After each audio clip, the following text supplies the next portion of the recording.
सिलेजनगांव के केशापुर मंडल बचनापेट में के रघुपति नामी किसान ने अपने मौरूसी जायदाद के पट्टे की इजराई के लिए तहसीलदार दफ्तर से रुजू होकर दरख्वास्त पेश की। सीनियर असिस्टेंट समन सर्विस रविंदर को पट्टेदार पासबुक की इजराई के लिए 4,50,000 रुपए रिश्वत के तौर पर अदा भी किया। ताहम हनूस काम न होने से दिल बर्दाश्ता होकर कल शाम फांसी के जरिए खुदकुशी करते हुए बरसरे मौका फौत हो गया, जिसके नतीजे में मुज़े में सख्त कशीदगी और रेवेन्यू हुकाम पर शदीद बरहमी पैदा हो गई।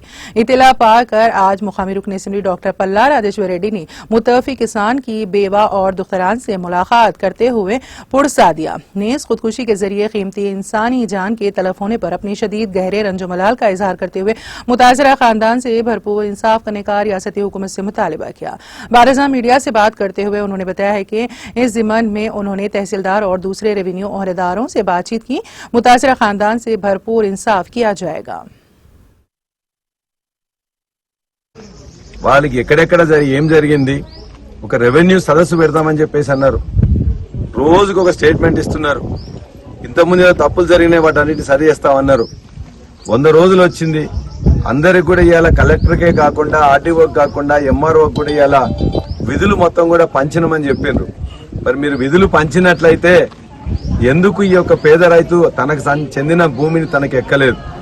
మరలా ఆయన డబ్బులు ఇచ్చింది కాకుండా 6 లక్షలు రెవెన్యూ అధికారులు వసూలు చేయడమే కాకుండా మళ్ళా ఇవాళ డబ్బులు ఇవ్వమని చెప్పేసి అంటే డబ్బులు ఇవ్వలేక ఇవాళ మొత్తం కూడా ఆయనే చనిపోవడం జరిగింది.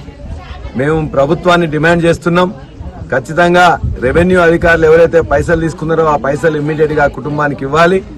అదేవిధంగా ఆయన పేరు మీద రాయాల్సిన భూమిని ఖచ్చితంగా పట్టా ఎక్కించాలి. వెంటనే ఎవరైతే దీనికి బాధ్యులైన ఉన్నారో ఆ రెవెన్యూ అధికారులను సస్పెండ్ చేయాలి. ఆ కుటుంబాన్ని ఆర్థికంగా కూడా ఆదుకోవాలి. ఇవన్నీ చేయకుండా